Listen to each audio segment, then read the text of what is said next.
Ground నుంచి వచ్చిన బంజారా బిడ్డ నుంచి వచ్చిన ఎప్పుడైనా డిస్క్రిమినేషన్ ఎదుర్కొన్నావా? ఆ బంజారా బిడ్డ అనే డిస్క్రిమినేషన్ నీ పైన చూపించిరా? వ్యత్యాసం కనబడ్డదా? లేదన్నా, బట్ బ్యాక్ సపోర్ట్ ఏం లేకపోతే మాత్రం ఖచ్చితంగా నేను ఫేస్ చేసిన రీసెంట్గా. సొమ్మసిల్లిపోతున్నావే ఓ సిన్నారాములమ్మ, సెమ్మగిల్లి ముద్దియవే చూపించవే నాపై ప్రేమ, నల్ల నల్ల నీ కళ్ళతో నాజుకు నడుముతో నన్నాగమే చేస్తివే, గుండె గాలిలో తేలుతూ ఆరాటలాడుతూ నీ ఒళ్ళోనే వాలేనే చుట్టూ దిప్పుకున్నావే ఓ సిన్నారాములమ్మ. ఈ పాటకి ఏం కాజ్ ఉన్నది? ఎవరు చూసి ఈ పాట పాడడం? నీ రాము లైఫ్ లో అమ్మాయి అనే చాప్టర్ లేదా? గర్ల్ ఫ్రెండ్ లేకుంటే నువ్వు ప్రేమించిన అమ్మాయి ఎవరు లేదా? ఉన్నది. రాము లైఫ్ లో ఒక అమ్మాయి ఉంది. ఇండస్ట్రీలో ఉందా? ఇండస్ట్రీలో లేదా? లేదన్న. పులిని చూసి నక్క వాత పెట్టుకున్నాను. నిన్ను చూసి పాటలు తీయాలని లక్షల లక్షలు గుమ్మరిచ్చే వాళ్ళకి, ప్రొడ్యూసర్లకైనా, డాన్సర్లకైనా, సింగర్లకైనా ఏం చెప్తావు? కొంతమంది అయితే వాళ్ళ పొలాలు తాకట్లు పెట్టి డబ్బులు తీసుకొచ్చి ఫోక్ పాటలు పెట్టడం స్టార్ట్ అయింది. అది అందరికీ రాదు, అది అందరికీ కాదు. 14 సంవత్సరాలు నేను కష్టపడితే నాకు ఆ దేవుడు నాకు వరం ఇచ్చిండా మరి ఏదో తెలియదు. Hello friends, welcome to our podcast. నేను మీ జర్నలిస్ట్ మనోజ్. సో ఒక చిన్న మారుమూల ప్రాంతం నుంచి పెద్దగా చదువుకోకపోయినా ఒక లక్ష్యం పెట్టుకుని బయటకు వచ్చిండు. ఏదైనా సరే నేను సాధించాలి, ఏదో ఒకటి నా ఫ్యామిలీని బాగా చూసుకోవాలని చెప్పి బయటకు వచ్చిండు. అనుకున్నట్టుగానే పాటలు రాసిండు, చాలా వరకు తిరగరాని చోట్ల తిరిగిండు, రకరకాలుగా ప్రయత్నాలు చేసిండు. కానీ ఒక్క సాంగ్ లైఫ్ మొత్తాన్ని తిరగరాసింది, ఎక్కడికో తీసుకెళ్ళింది. ఇన్ఫ్యాక్ట్ యూట్యూబే డైరెక్ట్గా అనౌన్స్ చేసిన మాట, ఇది ఆల్ టైమ్ ట్రెండింగ్ సాంగ్ యూట్యూబ్లో. ఇప్పుడు నాకు తెలిసి టాప్ 5లో ఒక సాంగ్గా ఉండిపోయింది ఈ సాంగ్. సో మీరు ఇప్పటికీ అర్థమై ఉంటుంది, తమిళ కూడా ఫోటో చూసే ఉంటారు. రాము ఉన్నాడు నాతో పాటుగా. సో నాకు తెలిసి బిగ్ బాస్ ఫేమ్ అనే దానికంటే కూడా ఈజ్ ఫోక్ ఇండస్ట్రీ ఫేమ్. ఆ తర్వాతనే బిగ్ బాస్ ఆయన్ని తీసుకుంది. సో బిగ్ బాస్ కంటే ముందు చాలా వరకు సాంగ్స్ వచ్చినాయి, చాలా వరకు హిట్స్ ఉన్నాయి, అన్ని రకాలుగా ఉన్నాయి. సో బిగ్ బాస్ తర్వాత నాకు తెలిసి మీడియాలో ఫస్ట్ ఇంటర్వ్యూ అయింది. So let me first welcome Ramu. Ramu, welcome to our podcast. Thank you అన్న. పర్సనల్ లైఫ్ కొద్దాం ఇక. రాము రాథోడ్ రాను ముంబైకి సాంగ్తోని అల్టిమేట్ నేనే పంపించిన, ఒకసారి గుర్తుందో లేదో, యూట్యూబ్లో ఒక సెన్సేషన్. యూట్యూబ్ అఫీషియల్ రిలీజ్ చేసింది. సో ఇప్పటి వరకు ఆ సాంగ్తో ఎన్ని కోట్లు వచ్చినాయి రాము? ఎందుకంటే చెప్తున్నా, నేను చాలా రెగ్యులర్గా చూసినప్పుడు రామోని సెర్చ్ చేయగానే, నువ్వు ఇప్పుడు కావాలంటే యూట్యూబ్ ఓపెన్ చేయి, రామోని నీ పేరుతో సెర్చ్ చేయి, నీ సాంగ్ కంటే ఫస్ట్ ఈ మీమ్స్ వస్తాయి. కాదంటావా? చూడు, అవునా కదా? సో అట్లా సెన్సేషన్ అవుతున్నావు. నిన్న కూడా ఒక షోలో ఇంటర్వ్యూలో మాట్లాడు, చాలా ఎమోషన్ అయింది. ఎమోషన్ ఎందుకు అవుతున్నావు ప్రతి దానికి? అంటే పబ్లిక్ నుంచి మంచి పాజిటివ్ అంతా ఉంది కదా, ఈ నెగిటివ్స్ని తీసుకోలేకపోతున్నావా?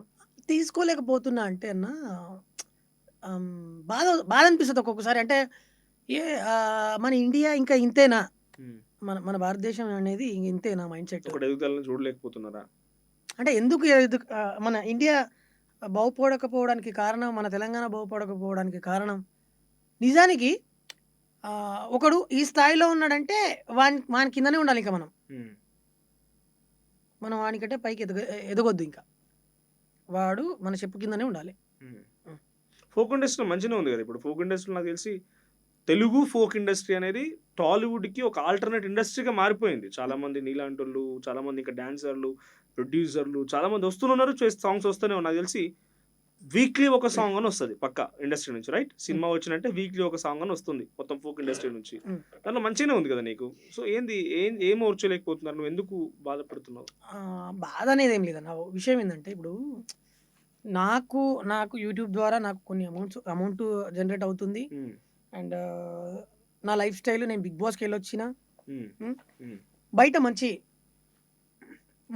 మంచి నేమ్ ఉంది. దానికి తగ్గట్లే నా లైఫ్ స్టైలు, నా ఉండే విధానం, లైక్ డ్రెస్సింగ్ స్టైల్ కావచ్చు, ఎవ్రీథింగ్ ఏదైనా కావచ్చు, కొంచెం మార్పు తీసుకోవాలి. ఎప్పుడు నేను ఇప్పుడు ఇదే ఆడియన్స్లో ఒకటేలాగుంటేనే ఇంక ఇదేనారా నీ బతుకు, ఇంకా నువ్వు ఇలాగే ఉంటావా అనే కామెంట్. కొంచెం ఏదైనా చేంజ్ వస్తే, కొంచెం మాట్లాడే దాంట్లో కొంచెం ఏదైనా మార్పు వస్తే, ఇప్పుడు ఎవరైనా నన్ను నేను చెక్కుకున్నోని ఇలా కాదు ఇలా ఉండాలని చెప్పి నేను చిన్నప్పటి నుంచి నా లైఫ్ స్టైల్ అది. నన్ను నేను మోటివేట్ చేసుకుంటూ, నన్ను నేను ఎలా ఉంటే బాగుంటానని డిజైన్ చేసుకోవడం నాకు అలవాటు. సో అలాగే నేను చేస్తున్నా. కానీ కొంతమంది ఉన్నారన్న, ఓపెన్గా చెప్పాలి, చిల్లర అనొచ్చు డైరెక్ట్గా. యూట్యూబ్లో కావచ్చు, ఇన్స్టాలో, ఎక్కడెక్కడ సోషల్ మీడియాలో ఉమ్, అనవసరమైన కామెంట్లు. ఉమ్, నేను నా గురించి ఎక్కడ కూడా ఎంక్వైరీ చేస్తే వీడు ఇలాంటోడు అనేది ఎక్కడ కూడా రాదు. ఎందుకంటే ఫస్ట్ థింగ్ నేను అసలు ఆలోచించాలి అలాంటి విషయాల్లో. ఉమ్, నాకు ఇష్టం ఉండదు ఫస్ట్ థింగ్. నా లైఫ్ స్టైల్ ఇది కాదు. నాది ఎలా ఉంటుందంటే ఎక్కడన్నా ఒక ఒక ఒక ఒక చెత్త ఏదైనా కనిపిస్తే అమ్మ ఏంద్రా నాయన ఇది అనే థాట్ నాది. అంటే అలా ఆలోచిస్తాను నేను. నేను చూసిన ఒకటి నీ కూడా నేను షేర్ చేసినా కూడా ఉమ్. సినిమా ఫంక్షన్కి స్పెట్స్ పెట్టుకొని పోయినావు, పక్కన ఉన్న హీరో హీరోయిన్ వాళ్ళు నార్మల్గా ఉన్నారు. అరే వీడిని బల్బు చూడండి అంటే నేను చూసిన కామెంట్స్ కానీ లేకపోతే నేను మేము చూసినా కానీ అబ్బాయి వీడు బల్బు చూడండి రా, వీడిని యాక్టివ్ చూడండి రా అని చెప్పి చాలా మంది చేసారు. సో నాకు తెలుసు యాక్టివ్ కాదు, హీఈస్ జెన్యున్. ఏదో మనం ఇందాక ఒక స్టేటస్ వచ్చిన తర్వాత డెఫినెట్గా మనం అట్లా ఉంటేనే రెస్పెక్ట్ దొరుకుతుందేమో అని ఆలోచనలో ఉంటాం. బట్ ఒక థింగ్ ఏంటంటే మనం ఎక్కడి నుంచి వచ్చినామో గుర్తుపెట్టుకొని కంటిన్యూ అవుతుంటే డెఫినెట్గా సక్సెస్ అవుతాం. కానీ కొంతమందిని టార్గెట్ పెట్టి ఆ రకంగా చేసి ఉంటారు. నేను టార్గెట్ చేసిన వాళ్ళు జనరల్ పబ్లిక్ అనుకుంటున్నావా లేకుంటే నేను పడను అనుకుంటున్నావా? లేదన్న, పబ్లిక్లో నుంచేలైతే మోస్ట్లీ లేదు. పబ్లిక్లో నాకు చాలా మంచి రెస్పాన్స్ ఉంది అండ్ మంచి సపోర్ట్ ఉంది, మంచి లవ్ ఉందన్న నాకు నిజంగా చెప్పాలంటే. 90% చాలా పాజిటివ్ ఉంది. ఒక 10% అదే. ఇప్పుడు ఒక సాంగ్ ఏదో ఏదో ఇప్పుడు నేను ఏదైనా ఏదైనా సాంగ్ నేను నార్మల్గా ఇన్స్టాలో ఏదైనా పాడి పెడతా కదా, దానికి కూడా యాక్సెప్ట్ చేస్తలేరు, యాక్సెప్ట్ చేయట్లేదు. అంటే ఇది నా ఒక్కరి సమస్య కాదన్న. ఓపెన్గా చెప్పాలంటే ఈవెన్ ప్రతి ఒక్కరు ఫేస్ చేసేది ప్రతి ఒక్కరు ఫేస్ చేసేది ఇండస్ట్రీలో. నేనంటే దాని గురించి బాధపడట్లేదు, నా కోసం స్పెషల్ నా కోసం అయితే బాధపడట్లేదు, అది కామన్. కానీ ఎందుకు ఎందుకు ఏమవుతుంది ఒకవేళ వాడు ఫర్ సపోజ్ వాడు మంచిగా బట్టలు వేసుకొని వాడు మంచి లైఫ్ స్టైల్ని లీడ్ చేస్తున్నాడంటే నీకేమవుతుంది? చేయొద్దా? అది రూల్ ఏమైనా ఉందా? రాజ్యాంగంలో ఏమైనా రాసి పెట్టుందా? వాడు దళిత వర్గం నుంచి వచ్చిండు, వాడు ఇట్లా బంజారా కమ్యూనిటీ నుంచి వచ్చినోడు, వాడు ఇంకా బయట వాడు చూపించుకోవద్దు, బయట వాడు లైఫ్ స్టైల్ వాడు మెయింటెనెన్స్ చేయొద్దు. నేను ఎందుకు ఇట్లా ఉన్నాను అంటే, నేను రీసెంట్గా బయట దేశాలకు వెళ్ళిన, బహ్రెయిన్ కావచ్చు, దుబాయ్ కావచ్చు, జపాన్ కావచ్చు. నేను బయట కంట్రీకి వెళ్ళినప్పుడు నాకేమనిపించింది అన్న అంటే, మనం ఈ 100 సంవత్సరాలు దాటిపోతే ఈ భూమి మీద ఉండం, బతుకున్నాం మనం. ఎవడో ఏమో అనుకుంటున్నాడు, ఏదో అనుకున్నాడు, అదంతా పక్కకి పెడితే ఇప్పుడు ఈరోజు ఇట్లున్నా ఫ్యూచర్లో నేను ఇంకా ఒక స్టెప్ ఎదగవచ్చు, ఇంకా ఒక స్థాయిలో ఉండొచ్చు, నేను హీరో అవ్వచ్చు. అప్పుడు నేను ఇట్లుంటే నాకు ఈ కామెంట్స్ వస్తాయా? రావు. అంటే నాకు అనిపించింది ఏంటంటే, నాకు ఇప్పుడు అనిపిస్తుంది నేను ఇక్కడ ఇట్లా ఉండాలని. డెఫినెట్లీ నేను అట్లనే ఉంటా. చూసేవాడికి అది ఓర్వలేకపోతున్నాడు అంటే వాడి లోపం. నీకు వచ్చిన కామెంట్ చూసినావా ఆ రోజు? ఆ స్పెట్స్ ఆ ఈవెంట్ అది చూసినావా? ఏం యాక్టివ్ అంటే ఇంకొక యాక్టివ్ స్టార్ కూడా అన్నారు మిమ్మల్ని ఆ రోజు. సో ఏమనిపించింది ఆ తర్వాత? వీళ్ళకి ఆన్సర్ చేయాలనిపించిందా? నాకు అనిపించింది అన్న, ఆన్సర్ కాదు, ఓకే నిజంగానే మన భారతదేశం ఇలాంటి ఎదవల వల్లే ముందుకు వెళ్ళలేకపోతుంది, ఆ ఆలోచనల వల్లే. ఇప్పుడు ఇంకోటి ఎందుకు అనుకోవద్దు రామ్, ఇప్పుడు మన ఇద్దరం చాలా రోజుల నుంచి పరిచయం, మాట్లాడుకుంటున్నాం, అన్న అంటున్నాం, నేను అన్న అంటే మాట్లాడుకుంటున్నాం. సడన్ గా ఓ రోజు చేంజ్ వచ్చిందంటే నాకు ఎందుకు అనిపించదు? ఇప్పుడు బిగ్ బాస్ లో చూసిన నిన్ను ఒక సాంగ్ ద్వారా నేను ఇంతటి స్థాయికి తీసుకొచ్చిన ఈ ఆడియన్సే మన పిల్లగాడు గారికి ఇట్లా అయిపోయింది, పరేషాన్ అయిపోయింది, వీడు అంతా మొత్తం మారిపోయింది కదా లెక్క అని ఎందుకు అనుకోరు? సహజంగా అనుకుంటారు కదా. ఎట్లా? ఇప్పుడు రాము రాథోడ్ మొదటిదాకా మా ఇంట్లో పిల్లగాడు, బిగ్ బాస్ లో చూసినప్పుడు మా ఇంట్లో పిల్లగాడు, మన దగ్గర నుంచి పోయిన పిల్లగాడు. సరే నీ పడని వాళ్ళు చేస్తే అది కావాలని టార్గెట్ చేసి ఉండొచ్చు, కానీ సామాన్య జనం అరే మన పిల్లగాడు అది చూసినావా ఒక్క పాటకి ఇట్లా వెళ్ళిపోయాడు అని చెప్పి అనుకుంటా. ఒక పాయింట్ సరే ఇట్లా అయిపోయింది అంటే ఎట్లా అయిపోయాడు? నేను ఆ స్టైల్ మార్చి నేను తప్పు చేశానా? లేదు, మిస్టేక్ ఏం లేదు, బట్ యాటిట్యూడ్ మారిందని వాళ్ళు అనుకుంటున్నారు. ఏం యాటిట్యూడ్ వచ్చింది? జనరల్ గా నార్మల్ గా ఉండే రాము రాథోడ్ మంచిగా స్పెట్స్ పెట్టి ఎవరిని పట్టించుకోకపోయినట్టుగా అక్వర్డ్ గా అనిపించి ఉండొచ్చు కదా వాళ్ళకి. ఎవరిని పట్టించుకోకపోయినట్టుగా అదేదనంటే, ఇప్పుడు ఒక్కొక్కరు ఒక్కొక్క లైఫ్ స్టైల్ చేంజ్ చేసుకోవాలనుకుంటారు. ఎదిగే కొద్దీ ఒక లైఫ్ స్టైల్ మార్చుకోవాలనిపిస్తుంది. ఈవెన్ నేనని కాదు, ఇప్పుడు ఆ కామెంట్ పెట్టినోడు కూడా ఎవరైనా అవును నా ప్లేస్లో ఉంటే 100% అట్లనే ఉంటుంది. ఎందుకంటే నా డైలీ చూసి మాట్లాడి విసుగొస్తుంది అందరితో. నిజంగా అది నేనే కాదు, నాలాగా ఉన్న వాళ్ళందరూ నాకే అనిపిస్తుంటుంది. ఇప్పుడు నేనే కాదు, ఆయన ప్లేస్లో ఉంటే నేను కూడా అదే అన్నట్టు. అంటే అబ్బా వీడికి ఏంది మనకు సెల్ఫీ ఇస్తలేడు, మనతో మాట్లాడతలేడు అనే ఆ పాయింట్ ఎట్లా వెళ్ళిపోతుంది అని అంటే, వాళ్ళకి వేరే రకాలుగా అన్ని రకాలుగా ఊహించేసుకుంటారు. ఇంకా దాన్ని ఏమంటారు అన్న, ఇంగ్లీష్లో ఏమంటారు కదా, కాదు బుక్ మీద కవర్ చూసి జడ్జ్ డోంట్ చేసిస్తారు జడ్జ్ ఎ మొత్తం. Book by its cover. నేను అదే మనిషిని. నేను మనిషిని అదే. అదే పైన నా వేషధారణ అదంతా మారిన తర్వాత వాళ్ళకేమనిపిస్తదంటే ఓకే. వీనికి యాటిట్యూడ్ పెరిగింది. ఈ లోపల ఇంటీరియర్ అట్లాగా ఉంది గానీ బయట చూసి వాళ్ళు అపార్థం చేసుకుంటున్నారు. అంతే రంగులు, రంగులు చూసి. రంగులు చూసి. బిగ్ బాస్ నుంచి వచ్చినావు. మంచి లైఫ్ నడుస్తున్నది. బయటకు వచ్చినాక ఇండస్ట్రీలో రిసీవింగ్ ఎట్లుంది నీకు? అంటే నీ ఫోక్ ఇండస్ట్రీలో నీ ఫ్రెండ్స్ గానీ, నీతో పాటుగా మ్యూజిక్ డైరెక్టర్స్ గానీ, నీతో పాటు డాన్సర్లు గానీ ఎట్లా ఉంది వాళ్ళ రిసీవింగ్ ఎట్లుంది? నేనెలా అయితే వాళ్ళ స్టార్టింగ్ నేనెలా ఉన్నానో వాళ్ళకు, ఇప్పుడు అలాగే ఉన్నాను. నేనైతే స్పెషల్‌గా అయితే ఎవ్వరు చూడరు ఓపెన్‌గా చెప్పాలంటే. బట్ ఫస్ట్ ప్రియారిటీ అయితే ఇస్తారు. హ్మ్. ఫస్ట్ ప్రియారిటీ అయితే ఇస్తారు. ఎందుకంటే మా ఫోక్ నుంచెళ్ళిన ఒక అబ్బాయి, ఒక రాము రాథోడ్ బిగ్ బాస్‌కెళ్ళొచ్చిండు. అండ్ తన పాట ఒక స్థాయిలో ఉంది. ఒక ఫోక్ కల్చర్‌ని హ్మ్. ఒక స్థాయిలో తీసుకెళ్ళిన ఆ క్రెడిట్ అయితే తనకుంది అని ఒక చిన్న స్పెషల్ కేటగిరీ లాగైతే నేను చూస్తారు 100%. అండ్ నేను కూడా అన్న నిజంగా చెప్తున్నా, నా లైఫ్ స్టైల్ చేంజ్ చేసుకోవడానికి రీజన్ కూడా అదే. ఇప్పుడు నేను ఎక్కడికన్నా ఏదైనా ఈవెంట్‌కి వెళ్తున్నానంటే కొంచెం మంచి బట్టలేసుకోవాలి. కనిపియాలి. ఒక ఒక నన్ను ఒక్కరే చూడరు కదా! అవును. యూనివర్సల్. ఇప్పుడు అవును. అవును. నార్మల్‌గా బయట దేశాలలో కూడా ఉన్నారన్న ఓపెన్‌గా చెప్పాలంటే ఫ్యాన్స్. నేను ఒకవేళ ఇక్కడ నుంచి బయట దేశానికి ఎక్కడికైనా వెళ్ళినప్పుడు వాళ్ళు నన్ను తీ తీసుకునే రిసీవింగ్ కానివ్వచ్చు, ఏదైనా సరే. అక్కడ నేను ఆలోచిస్తా. అలా ఆలోచిస్తా. నేను ఇప్పుడు నన్ను ప్రేమించే వాళ్ళు ఎలాగైనా ప్రేమిస్తారన్న. అవును. జెన్యూన్‌గా చెప్పుకోవాలంటే. ఓన్లీ నా పాట వరకే ప్రేమించి, నా వ్యక్తిత్వాన్ని ప్రేమించకపోతే అది కరెక్ట్ కాదు. ఎందుకంటే అది కూడా నేనే గదా! అవును. క్రియేట్ చేసిందే నేను. క్రియేట్ చేసేదే నేను. నేను మీ ఇంట్లో కొడుకు మీ ఇంట్లో కొడుకు బాగుపడితే మీకిష్టం మీకిష్టం ఉండదా? మీ తమ్ముడు బాగుపడితే ఇందాక నువ్వు మీకిష్టం మాట ఉండదా? అన్నావు. నేను గ్రౌండ్ నుంచి వచ్చిన, బంజారా బిడ్డ నుంచి వచ్చిన అని. ఎప్పుడైనా డిస్క్రిమినేషన్ ఎదుర్కొన్నావా? ఆ బంజారా బిడ్డ అనే డిస్క్రిమినేషన్ నీ పైన చూపించిర్రా? వ్యత్యాసం కనపడ్డదా? లేదన్నా. బట్ బ్యాక్ సపోర్ట్ ఏం లేకపోతే మాత్రం ఖచ్చితంగా నేను ఫేస్ చేసిన రీసెంట్‌గా చాలా సార్లు. నేను ఫేస్ చేసినావు. నేను రీసెంట్‌గా ఇల్లు కొన్నా ఒకటి. హ్మ్. ఆ సిట్యుయేషన్‌లో ఫేస్ చేశా.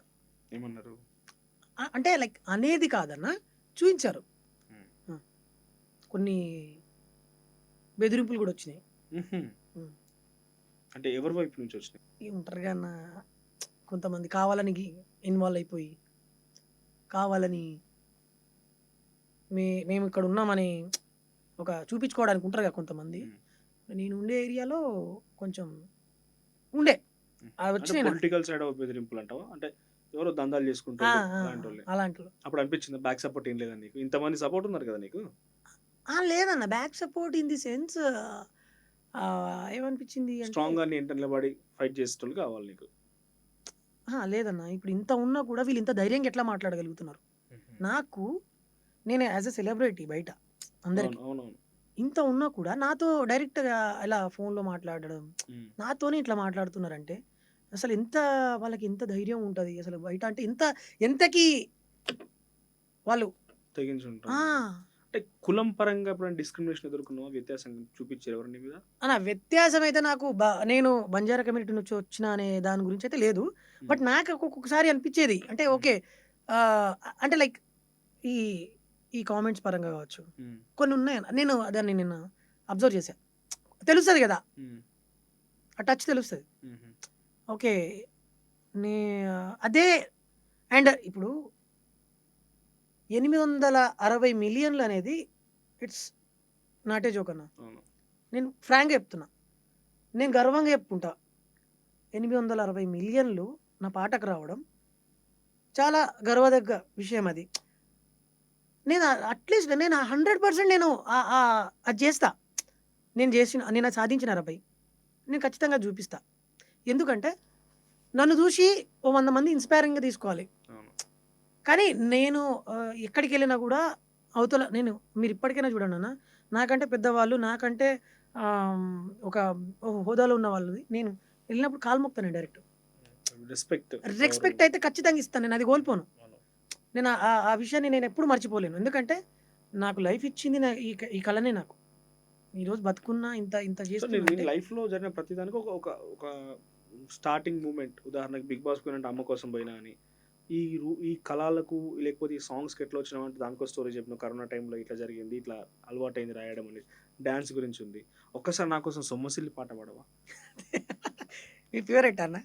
నేను రెగ్యులర్గా లూప్ పెట్టినటువంటి అంటే నేను మనకేం లవ్ ఫీల్ ఏం లేవు, బట్ ఆ పాట ఎందుకో కనెక్ట్ అయింది, అట్లా మంచి స్మూత్గా ట్యూన్ నడుస్తూ ఉంటుంది కాబట్టి లూప్ వేసి ఉంటాను. ఒకసారి నా కోసం పాడు. సొమ్మసిల్లిపోతున్నవే ఓ సిన్నారాములమ్మ, సెమ్మగిల్లి ముద్దియవే చూపించవే నాపై ప్రేమ, నల్ల నల్లని కళ్ళతో నాజుకు నడుముతో నన్నాగమే చేస్తివే, గుండె గాలిలో తేలుతూ ఆరాటలాడుతూ నీ ఒళ్ళోనే వాలేనే చుట్టూ దిప్పుకున్నావే ఓ సిన్నారాములమ్మ, చెమట సుక్కోలే దీసయ్యకే నీ సీర కొంగుకే ముడివెయ్యవే. సో నీ లైఫ్లో ప్రతి దానికి ఒక కాజ్ ఉంది, ఈ పాటకి ఏం కాజ్ ఉన్నది? ఎవరిని చూసి ఈ పాట పాడడం, ఎవరిని చూసి ఇన్స్పైర్ అయినావు, ఎవరిని చూసి మంత్రముగ్ధుడు అయినావు ఈ పాట పాడడానికి? ఏదో కాజ్ ఉన్నది. నువ్వే అన్నావు ఇందాక, ఒప్పుకున్నావు కూడా, అన్న బిగ్ బాస్ కూడా అమ్మ కోసం పోయినా ఆ. పాట పాడడానికి ఇది కారణం అన్నావు. ఈ పాటకి ఎవరు కారణం? ఎవరు ఆ అమ్మాయి? అమ్మాయి కాదు అన్న, అబ్బాయిని అమ్మాయి చూసి కాదు, పాడినావా? అమ్మాయి కాదు. అబ్బాయిని చూసి పాడినావు ఈ పాట? నా సిచ్యువేషన్ అన్న, అంటే లైక్ నాకు ఒక ట్యూన్ వచ్చింది, ఒక ట్యూన్ ఫర్ సపోజ్ ఒక డైరెక్టర్ ఉన్నాడు, అవును, రాజమౌళి సార్ ఉన్నారు, ఒక ఒక లైన్ తీసుకుంటారు, స్టోరీ రాస్తారు. నాకు ఇదంతా డిప్లొమాటిక్ ఆన్సర్లే. అడిగింది ఎవరు ఆ అమ్మాయి? అన్న అమ్మాయిలు లేరన్న, రామాయణ ఒక అమ్మాయి లేదా? తప్పు బట్టన్ ఇది, అన్న. నీ ఇండివిజువల్ ఒపీనియన్ అది. నీకు ప్రేమ ఉంటే ప్రేమ ఉందని చెప్పు, లేదంటే వద్దనంటే అమ్మాయి వదిలిపో, అంతేగాని నేను కొన్ని తప్పు స్పెషల్ గా నేను అమ్మాయి గురించి అయితే రాయలే. సరే, నీ రాము లైఫ్ లో అమ్మాయి అనే చాప్టర్ లేదా? గర్ల్ ఫ్రెండ్ లేకుంటే నువ్వు ప్రేమించిన అమ్మాయి ఎవరు లేరా? ప్రజెంట్ అయితే రాము దొరుకుతావు, రాము ఇది రోజు అంటే ఒప్పుకో, ఇది ఉందని నాకు అని చెప్పి అయిపోతుంది. ఉన్నారు. రాము లైఫ్ లో ఒక అమ్మాయి ఉంది, రాము గర్ల్ ఫ్రెండ్ ఎవరో ఆర్టీవీ పాడ్కాస్ట్ రివీల్ చేస్తారు. ఇప్పుడు ఇండస్ట్రీలో ఉందా, ఇండస్ట్రీలో లేదా? లేదన్న, ఇండస్ట్రీ కాదు. ఇక్కడ తాపేయాలని కంటిన్యూ చేయాలి క్వశ్చన్స్, ఇక్కడ తాపేయాలి క్వశ్చన్స్ కంటిన్యూ చేయాలి. ఇంకా అంటే ఫిల్టర్ చేయాలి. మీరు అడిగారు కాబట్టి ఉందని చెప్పేసి ఇంకంటే. నీకు ప్రపోజల్ వచ్చినాయేమన్నా అంటే బయట బిగ్ బాస్ నుంచి వచ్చిన తర్వాత? అంటే అభిమానులు ఉంటారు, జనరల్ సహజంగా ఎవరి ఒపీనియన్ వాళ్ళది. ప్రపోజల్స్ వచ్చినాయా? What is your answer? అన్న ప్రపోజల్స్ అంటే యాజ్ ఎ ఫ్యాన్స్ గా నాకు మెసేజ్లు పెడుతుంటారు, అన్న మీరంటే మీ పాటలు అంటే చాలా ఇష్టం, ఆ రకమైన వచ్చినాయి. కానీ నార్మల్ గా పర్టికులర్ గా నేను మీ గర్ల్ ఫ్రెండ్ కావాలనుకుంటున్నా అట్లని కాదు, లవ్ యూ అని చెప్పడము, లేకపోతే రెగ్యులర్ వస్తాయి. ఓకే, నీకు వచ్చిన క్రేజియస్ట్ కామెంట్ లేకపోతే క్రేజియస్ట్ మెసేజ్ ఏంటిది? నేను పెద్దగా పట్టించుకోను, ఎందుకంటే ఇప్పుడు జాగ్రత్త పడుతున్నావు. నాకు అవసరం లేదన్న, అది దాని మీద ఫోకస్ పెడితే నాకు ఎన్ని దెబ్బతింటది. ఎన్ని సాంగ్లు రాము? ఫస్ట్ నాకు తెలిసి సొమ్మశీల ఫస్ట్ సాంగ్, అంతకన్నా ముందు ఉన్నాయా? అంతకంటే ముందు ఒక 2 పాటలు ఉండే. సొమ్మశీల అనేది మంచి హిట్ ఇచ్చింది, ఆ తర్వాత కంటిన్యూస్ నుంచి. సో చాలా మంది నిన్ను ఇన్స్పిరేషన్ తీసుకొని నేను కన్సల్ట్ అయినా, నేను రాము ఒక పాట తీయాలనుకుంటున్నారంటే నువ్వు యాక్సెప్ట్ చేస్తావు, గుర్తుందో లేదు నీకు?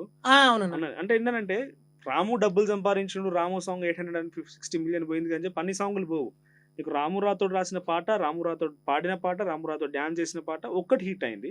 మిగిలిన హిట్స్ అని కాదు, కాకపోతే అంతటి స్థాయిలో గుర్తింపు రాలేదు, అంతటి స్థాయిలో డబ్బులు కూడా రాలేదు. ఇలా నిన్ను చూసి పులిని చూసి నక్క వాత పెట్టుకున్న రకంగా నిన్ను చూసి పాటలు తీయాలని లక్షలు గుమ్మరించే వాళ్ళకి, ప్రొడ్యూసర్లకైనా, డాన్సర్లకైనా, సింగర్లకైనా ఏం చెప్తావు? మంచి క్వశ్చన్ అన్న ఇది. అంటే చాలా వరకు అయితే నేను వేరే ఇంటర్వ్యూలో కూడా ఇదే చెప్పాను. పాపం రాను బొంబాయికి రాను అంత హిట్ అయింది, ఇన్ని డబ్బులు వచ్చినాయి అంట, అది ఇది అని చెప్పి బయట బాగా రూమర్స్ వచ్చిన తర్వాత పాపం కొంతమంది అయితే వాళ్ళ పొలాలు తాకట్లు పెట్టి డబ్బులు తీసుకొచ్చి ఫోక్ పాటలు పెట్టడం స్టార్ట్ అయింది. నేను అది ఒక పాడ్కాస్ట్ లో చెప్పిన తర్వాత నేను మళ్ళీ ఇంకొక పాడ్కాస్ట్ లో కూడా చెప్పా, అది ఎంత వైరల్ అయిందో ఇది కాలేకపోయింది. ఆ విషయం వైరల్ అయింది, డబ్బులు వచ్చిన విషయం వైరల్ అయింది, కానీ వద్దు నాయన అన్నది పక్కన పెట్టేసి. నేను ఆ తర్వాత ఇంకొక విషయం కూడా చెప్పా, అది అందరికీ రాదు, అది అందరికీ కాదు. 14 సంవత్సరాలు నేను కష్టపడితే నాకు ఆ దేవుడు నాకు వరం ఇచ్చిండా మరి ఏందో తెలియదు. 14 సంవత్సరాలు కష్టపడ్డ తర్వాత నాకు పాట హిట్ వచ్చింది. దేవుడు అంటే హిట్ రావడం అనేది చాలా కష్టం అన్న, దానికి చాలా డెడికేషన్ కావాలి, చాలా డిసిప్లిన్ కావాలి, చాలా ఆలోచన విధానం కావాలి, అది చాలా ఉంటదన్న, అంత ఈజీగా సక్సెస్ రాదు. ఈవెన్ మీకు కూడా తెలుసు. ఆ తర్వాత వచ్చిన సాంగ్స్ ఎటువంటి మూమెంట్ ఉండేది పబ్లిక్ లో? మంచి రెస్పాన్స్, ఒక రెస్పాన్స్ వస్తుంది, బట్ నీ సాంగ్ అనేది కొంత లూప్ లో వింటా ఉంటారు, ఎక్కువగా కనెక్ట్ అవుతా ఉంటుంది. ఎందుకంటే యు ఆర్ ద 24 క్రాఫ్ట్స్ అన్నట్టుగా, నువ్వే డైరెక్ట్ డాన్సరు, నువ్వే సింగరు, నువ్వే దాంట్లో పార్టిసిపేషన్ ఉంటుంది ఎక్కువగా, లిరిక్ రైటర్ నువ్వే ఉంటావు కాబట్టి కొంత అట్రాక్ట్ అవుతూ ఉంటారు. సో ఆ తర్వాత వచ్చిన సాంగ్ డీజే పిల్ల కానీ, నువ్వు అంతకుముందు ఇందాక ఏదో సిద్ధమే బావ సిద్ధమే బాబాయ్ కానీ, ఉమ్. ఎట్లా ఉంది దాని తర్వాత వచ్చిన సాంగ్స్? అయితే యాక్చువల్లీ ఇవి నేను వచ్చిన తర్వాత కరెక్ట్ సీజన్లో రిలీజ్ చేయలేకపోయినాం, అంటే అనుకున్న టైంకి రిలీజ్ చేయలేకపోయినాం. అండ్ ఇప్పుడు ఏమైపోతుందని అంటే కంప్లీట్ ఫోక్. ఇంకా ఫోక్ అంటే టోటల్గా ఆడియన్స్కి ఇప్పుడు మొత్తం ఫర్ సపోజ్ లైక్ మన బామ్మలు, మన అమ్మమ్మలు అవును. వీళ్ళు పాడతారు, వీళ్ళు పాడుతున్న పాటలు ట్రెండింగ్ లో ఉన్నాయి ఇప్పుడు ప్రజెంట్. అంటే పాతకాలం వాళ్ళు రీట్యూన్ చేసి music చేసి రీక్రియేట్ చేసి కొడుతున్నారు. ఇప్పుడు అది ట్రెండ్ నడుస్తుంది. అవును. ఇప్పుడు నేను క్రియేట్ చేసిన పాటలు తర్వాత ఇంకా ఏదైనా సొంతంగా పాటలు రాసుకున్నవి అవి ఎక్కడ కూడా యాక్సెప్ట్ చేయట్లేదు జనాలు. ఒకవేళ చేస్తే కూడా నా పాటలకి నా ట్యూన్స్ కి నేను ఎంచుకునే ఆ వే ఆడియన్స్ పల్స్ నాకు కొంచెం లైట్ గా అక్కడక్కడ టచ్ ఉంది కాబట్టి అవి పర్లేదు, మంచి రెస్పాన్స్ ఉంది దానికి. ఇప్పుడు ఒక 2-3 months అయింది సిద్ధమే బావ, 2.5 million ఉంది. కానీ రీల్స్ లో మాత్రం చాలా వైరల్ అవుతుంది, మంచి వైరల్ ఉంది. డీజేపీలో అయితే ఘోరం వైరల్ అయిపోయింది. ఇప్పుడు 6.5 million ఉంది ఇప్పుడు డీజేపీలో కూడా మంచి ప్రమోషన్ కూడా గట్టిగా ఉంది. ఒక్కసారి పాట పాడడం మా కోసం. 100%. కళ్ళకు రెబ్బాను పెట్టుకొని కాళ్ళకు రిబ్బాను చుట్టుకొని అబో వచ్చిందండి వయ్యారి అగో వచ్చేయారా ఓరి వారి ఎడుగుడుగు ఎడుగుడుగు ఎడుగుడుగుడుగుడుగుడుగుడుగు డీజే పిల్ల నా డీజే పిల్ల నువ్వు సింధులేస్తే ధూముదాము నేలే ఇల్ల ఓ డీజే పిల్ల ఓ డీజే పిల్ల నా డీజే పిల్ల నువ్వు సింధులేస్తే ధూముదాము నేలే ఇల్ల నా డీజే పిల్ల. లిరిక్స్ కూడా నువ్వే కదా రాము? లేదు దేవ్ పవర్ అన్నని మన రవితేజ అది మూవీలో రాశాడు ఒక సాంగ్, ఇల్లువాయ్ ఒల్లువాయ్ ఓకే ఓకే రామరామ్, ఆ పాట రాశారు కదా అన్ననే. సో నీకు లిరిక్ అవగాహన ఉంది, సింగింగ్ తర్వాత డాన్స్, అవును. మూడిట్లో ఫోక్ సాంగ్ ఒక సాంగ్ తీసేటప్పుడు ఎక్కువ దేనికి కాన్సన్ట్రేట్ చేస్తావు? అంటే ఎక్కువ నువ్వు పెట్టే ఎఫర్ట్స్ దేనికి ఉంటాయి? లిరిక్స్ అన్న, లిరిక్స్ ట్యూన్ ఓకే అది ఉంటే ఎవ్రీథింగ్ కంప్లీట్ గా అన్ని సెట్ అయిపోతాయి. ఓకే. Yeah. ఇప్పుడు ఒక సాంగ్ తీయాలంటే ఎంత ఖర్చు అవుతుంది రాము? రీసెంట్గా నేను చూసిన మూమెంట్ సేవ్ ప్రొడ్యూసర్స్ అని చెప్పి 20-25 లక్షలు పెట్టి సాంగులు తీస్తారు, మొత్తం కమర్షియల్ అయిపోయారు, ఒకరు లక్షలు తీసుకుంటారు అని ఒక మూమెంట్ స్టార్ట్ అయింది. సేవ్ ప్రొడ్యూసర్స్ అనే మూమెంట్ నడుస్తుంది ఫోక్ ఇండస్ట్రీలో, చాలా మంది అతో ఉన్న వాళ్ళు చెప్తున్నమాట. ఏంది ఒక సాంగ్ దీనికి ఎంత ఖర్చు అవుతుంది? ప్రొడ్యూసర్ సేవ్ ప్రొడ్యూసర్ నాకు మూమెంట్ తీసుకొచ్చే వరకు పరిస్థితి వచ్చిందా? అయితే నేను ఈ కొంతకాలంగా అయితే నా పర్సనల్గా నేను నా సాంగ్స్ నేను అవన్నీ నేను నా సపరేట్గా నేను చేసుకుంటున్నాను. బికాజ్ నాకు మంచి ప్రొడ్యూసర్ ఉన్నాడు నాకు, వల్యన్న. అండ్ బ్యాక్ సపోర్ట్ నాకు ఇప్పుడైతే బాగుంది, ఎందుకంటే బికాజ్ ఒక సక్సెస్ వచ్చిన తర్వాత ఆల్మోస్ట్ ఆబ్వియస్లీ నాకంతా ఓకే ఉంది. బట్ బయట ఏం జరుగుతుంది దాని గురించి నాకైతే తెలియదు ప్రజెంట్ వరకు అయితే. బట్ నాకు తెలిసింది ఏంటంటే ఒక సాంగ్ ప్యాకేజ్ మొత్తం ఒక 5 to 6-7 lakhs అయితే మినిమం. ఆ పాట 100% ఒక మంచి విజువల్ పరంగా కావచ్చు మొత్తం, అంటే మ్యూజిక్ లిరిక్స్ అన్నీ music lyrics only post production work, అంటే షూట్ చేయడం వరకు మాత్రం ఒక 5 lakhs ఖర్చు అవుతుంది. మ్యూజిక్ ఇవన్నీ కలిపి ఒక 20-25 లక్షలు అవుతుంది సాంగ్లకు? లేదు, మ్యూజిక్ అయితే మినిమం ఇప్పుడు ఫోక్ లో ఒక అంటే ఓన్లీ ఆడియో ఒక 2 వరకు ఉందన్న, 2.5 లిరిక్ అండ్ ఆడియో మొత్తం కలిపి 2 టోటల్ గా మొత్తం 10 లక్షల వరకు అవుతుంది ఖర్చు. ఎంత 7-8 అవుతుంది అన్న మోస్ట్లీ, అంటే గ్రూప్ తో కలిపితే. మాకు ఇప్పుడు ఫర్ సపోజ్ ఇప్పుడు అప్పుడు రాను బొంబాయి సిచ్యువేషన్ లో మాకు 5 lakhs ఖర్చు వచ్చిందంటే లిమిటెడ్ సిచ్యువేషన్స్ మాకు, అంటే ఏమంటారు దాన్ని, ఆ ఏరియా ఫర్ సపోజ్ మేము డిపార్ట్మెంట్ లేకుండా న్యాచురల్ గా వెళ్ళిపోయినాం. ఒకవేళ మేము చేసినా మాకు అంతే వస్తుంది. ఇప్పుడు ఏమైపోయిందని అంటే సెట్ ప్రాపర్టీస్ వాడడం కానీ ప్రతిదీ ఒక సాంగ్ ని ఆడియన్స్ ని బోర్ కలిపియొద్దు, అదే కదా అనేది కాకుండా ఏదైనా సంథింగ్ స్పెషల్ గా ఏదైనా ఉండాలన్నట్టుగా కొంచెం వాళ్ళు ఎఫర్ట్ పెడుతున్నారు, అది కామన్ అన్నది. నీ పర్సనల్ చెప్పు, నువ్వు యాజ్ ఏ నీ సాంగ్స్ నువ్వే ప్రొడ్యూస్ చేస్తున్నా లేకపోతే మంచి ప్రొడ్యూసర్ ఉంటున్నాను కాబట్టి సేవ్ ప్రొడ్యూసర్ మూమెంట్ అనేది ఫోక్ ఇండస్ట్రీ నడుస్తున్నది ఏంటి? ఇది నిజంగా కావాల్సిందేనా సిచ్యువేషన్ అన్నది? ఇప్పుడు ఒక డ్యూయట్ పాటకి అంత అమౌంట్ అవ్వదు. అంటే ఒక అమ్మాయి ఒక అబ్బాయిని పెట్టి తీస్తే అమౌంట్ ఎంత, ఒక 3 లక్షలు లేకపోతుంది 100% అది పాట. అంటే యాక్టర్స్ కానీ డాన్సర్స్ అధిక మొత్తంలో తీసుకుంటున్నారని మన చర్చ.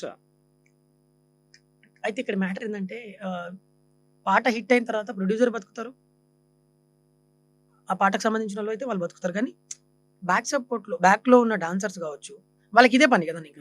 అవును. వాళ్ళు పాపం అన్నీ వదులుకొని ఇదే పనిగా వాళ్ళు ఈ టెక్నీషియన్స్ ఉమ్, దీని మీదనే బతుకుతున్నారు వాళ్ళు అవును. పాపం. సో దాని వైస్‌గా వాళ్ళు డిమాండ్ చేయడంలో తప్పు లేదని నేనైతే 100% దాన్ని అగ్రీ చేస్తా. ఉమ్, ఎందుకంటే ఒక డాన్సర్ మీద ఒక డాన్సర్‌కి ఒక 3000 ఫర్ డే పేమెంట్ కాకపోతే వాడి ఇంట్లో వాడికి కూడా ఫ్యామిలీ ఉంటది పాపం. అవును. వాడు స్ట్రగుల్ కిక్ చేస్తుంటాడు అయితే day and night. Producer enjoy చేస్తున్నాడు కాబట్టి ఆ ఫండ్స్ ని వాళ్ళకు కూడా కొంత తప్పేం లేదు రెమ్యునరేషన్ విషయంలో. రెమ్యునరేషన్ అది తప్పలేదన్న. 100% అది. సో ఫోక్ ఇండస్ట్రీ అనేది ఒక సపరేట్ ఇండస్ట్రీగా మారింది. సో ఆ ఇండస్ట్రీ నుంచి బయటకు వచ్చిన దాంట్లో ఒక సినిమా ఇండస్ట్రీ వరకు సక్సెస్ అయిన దాంట్లో నేను చూసిన వరకు సింగర్స్ కానీ డాన్సర్స్ కానీ అందరి దాంట్లో మధుప్రియ అల్టిమేట్ సక్సెస్ అయ్యారు తను. మధుప్రియ సినిమాలు అద్భుతంగా పడగలుగుతున్నారు, చాలా అవార్డ్స్ గెలుచుకున్నారు. ఇంకా చాలా మంది ఉంటారు బట్ వెల్ నోన్ మాత్రం మై ఫ్రెండ్ మధుప్రియ. తర్వాత నాగదుర్గ డాన్సర్ కూడా ఇప్పుడు తమిళ్లో మలయాళం సినిమా మూవీస్ తీసుకున్నట్టుంది. సో నెక్స్ట్ రాము గతంలో కూడా ఇంటర్వ్యూ చెప్పినప్పుడు అన్న సినిమాస్ ఉన్నాయన్న, సైన్ చేశానన్న, నడుస్తున్నాయన్న అన్నాడు. సినిమాలో నేను చూసిన 2 సాంగ్స్ వచ్చాయి.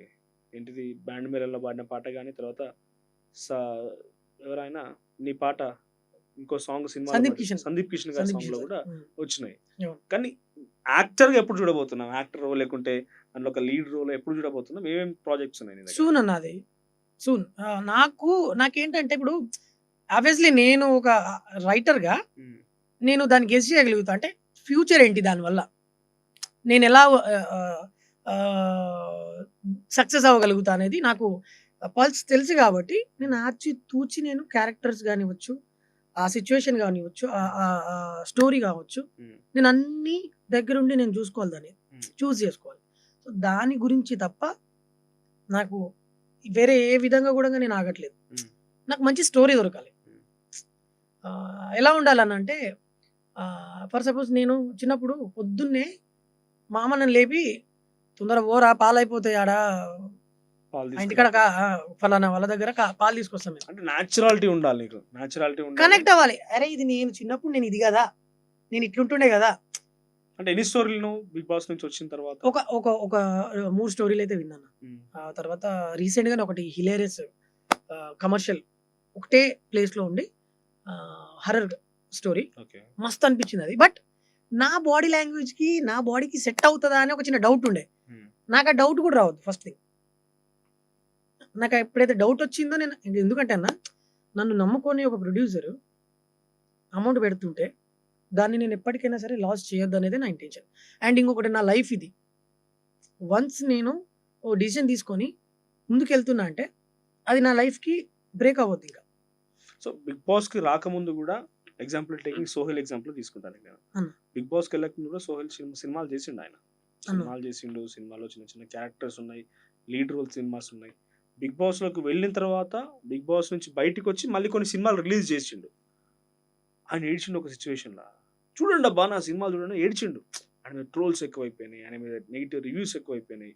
సో అప్పటికే ఎస్టాబ్లిష్ అయిన వ్యక్తి, ఇండస్ట్రీలో ముందు సినిమాలు తీసిండు, బిగ్ బాస్కి పోయిండు. బిగ్ బాస్లో ఒక సిచ్యువేషన్లో విన్నర్ అనుకున్నాం మనం, రైట్? ఆ సిచ్యువేషన్ తర్వాత థర్డ్ కంటెస్టెంట్గా బయటకు వచ్చిండు, థర్డ్ విన్నర్గా బయట సినిమాలు తీసిండు, ఏడ్చిండు. So where there is positivity different negativity కూడా ఉంటుంది. అలాంటి వ్యక్తిని యాక్సెప్ట్ చేయలేదు. అట్లా అని చెప్పి రాముని యాక్సెప్ట్ చేయరని కాదు, ఆ సిచ్యువేషన్స్ అని చూసినావు కదా. So how do you feel? ఏం నేర్చుకున్నావు ఇటువంటి దాని మీద? ఎట్లా పోతే బాగుంటుంది అనుకుంటున్నావు? అంటే ఎట్లా, how do you create your self, అంటే ఎట్లా ముందుకెళ్తావు? అదే అన్న, నేను దీనికోసమే ఆగుతుంది.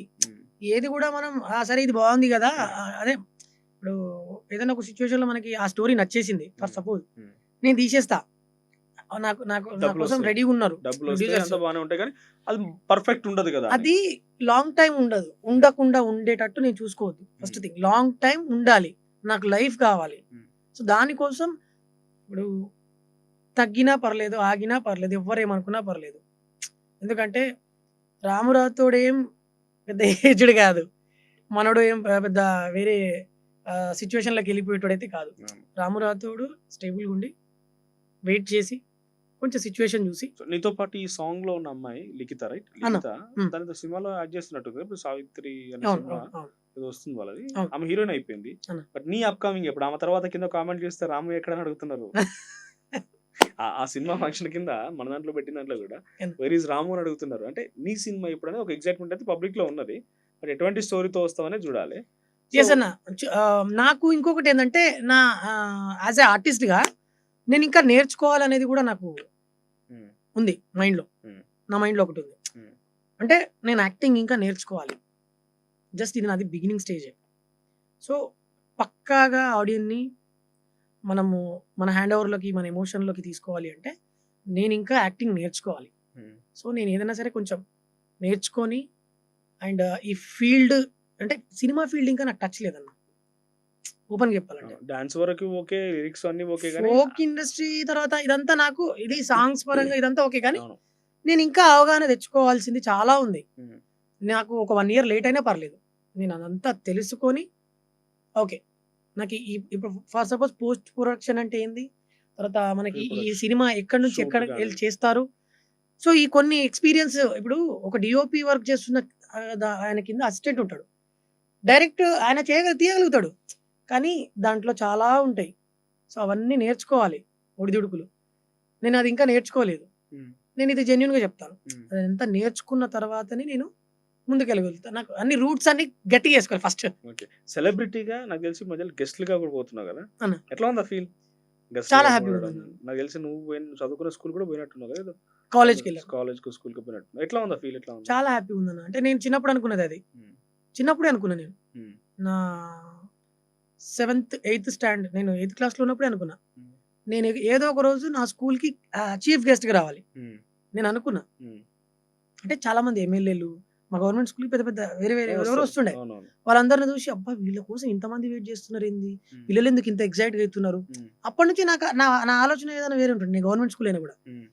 సో దీనికోసం ఏం చేయాలి ఉమ్. ఏం చేయాలి అని చెప్పి నేను రోజు అంటే లైక్ ఒక్కొక్క ప్రైవేట్ స్కూల్లో లైక్ గోరింటి వెంకన్న వస్తుండే అవును. సెలబ్రిటీ, ఆయన కోసం ఎంత సస్తుండే అందరూ. ఉమ్. అసలు ఏంది ఎంత అసలు ఏం ఆయన దగ్గర ఏముందంతా, ఉమ్. ఆయన మనిషే కదా, ఏం సాధించిండు ఆయన అంతా అని నేను బాగా ఆలోచిస్తుండే, అబ్జర్వ్ చేస్తుండే. ఉమ్. సో ఒక రోజు నేను కూడా యాజ్ ఎ గెస్ట్గా ఈ స్కూల్కి రావాలి, నేను గెస్ట్గా చీఫ్ గెస్ట్గా రావాలి, నా కోసం కూడా ఇట్లా వెయిట్ చేయాలి అందరూ అట్లా అనుకున్నా నేను. సక్సెస్ అయినా anyhow you are enjoying your success now. అన్న. ఇంతసేపు మాట్లాడించిన తర్వాత నీ మార్క్ సాంగ్ వినిపించకపోతే నన్ను తిడతారేమో పాపం చూసేవాళ్ళు. అన్న మార్క్ సాంగ్ అయితే ఓకే, అండ్ నేను మర్చిపోయినా ఉమ్. ఇప్పుడు కొత్త సాంగ్ వస్తుంది సీరియస్ గా చేస్తున్న నిలవ్ అని, ఉమ్. లైక్ ఈ సొమ్మసిలి కైండ్ ఆఫ్ సీరియస్ గా సీరియస్ గా చేస్తున్న నిలవ్. సీరియస్ గానే చేస్తున్నాడే లవ్ అంట. నెక్స్ట్ సీరియస్ గానే చేస్తున్నాడు రాము లవ్ ని. ఫైనల్ కంక్లూడ్ చేద్దాం ఒకసారి. నువ్వే సాంగ్ పాడతావు నీ ఇష్టం, బట్ నా కోసం రాను ముంబై కూడా 100%.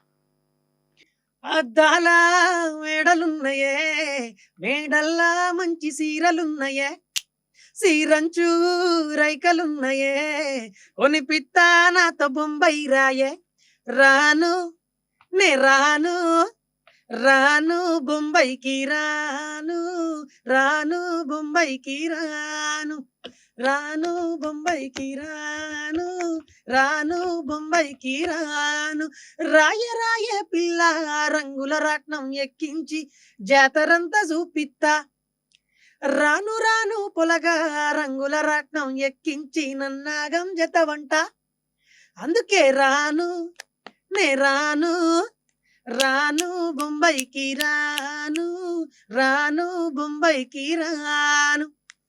ఈ టైంలో వాడినావు ఎట్లా వాడినావు కానీ అది అనగానే వైబ్ స్టార్ట్ అయిపోతుంది ఎవరికైనా కానీ నాకు తెలిసి. అన్న. ఊర్లలో అప్పుడప్పుడు సరే మనకి ఈవెంట్స్ నడుస్తున్నప్పుడు కానీ ఆయన ఊర్లలో చూస్తే ముసలు కూడా ఇదే స్టెప్ రాను ముంబైకి రానని చెప్పి చిన్న చిన్న పిల్లల దగ్గర నుంచి ముసలి వరకు ఏదో ఒక అడిక్ట్ అయిపోయింది అంతా కూడా. ఆ వర్డ్ లిటరలీ మా పేరెంట్స్ దగ్గర నుంచి వచ్చిందన్న. ఆహా. ఆ. ఓకే, ముంబైలో పనిచేస్తుండాలి అమ్మ నాన్న. అవును. మా మా మా అమ్మ అన్న మాటనే అది. ఉమ్. అక్కడ నుంచి నాకు ఆ స్ట్రైక్ రాను బొంబాయికి రాను అనేది ఇదే ఎందుకు స్పెషల్ గా తీసుకున్నా అనేది నాకు కూడా తెలియదు. ఉమ్. నాకు ఎప్పుడు రీసెంట్ గా ఎక్కడో ఏదో ఇంటర్వ్యూలో నాకు గుర్తొచ్చి ఓకే నేను ఇది కదా దీనికోసం కదా నేను ఈ రాను బొంబాయి వాడు రాసింది అని చెప్పి అప్పుడు గుర్తొచ్చింది నాకు. అప్పుడు నాన్న పోతే అమ్మ రానన్నది ముంబై ఎగ్జాక్ట్లీ అని చెప్పేది. Yes. Right. Anyhow congrats Ramu thank you once again. So మంచి మంచి ప్రాజెక్ట్స్ తో రావాలి, నిన్ను ప్రేమించే వాళ్ళు, నేను అభిమానించే వాళ్ళు ఇంక ఈ రకంగానే ప్రౌడ్ గా ఫీల్ అవ్వాలి. And at the same time ఒక బ్రదర్ గాను ఒక వెల్ విషర్ గాను నేను కూడా ఇంకా ప్రౌడ్ గా ఫీల్ అవ్వాలి ఈ థ్యాంక్ యూ విషయంలో. Thank you Ramu. సో ఇది రాము రాథోడ్తో స్పెషల్ ఆర్టీవీ పాడ్కాస్ట్. చూస్తుండండి ఆర్టీవీ పాడ్కాస్ట్. Thank you.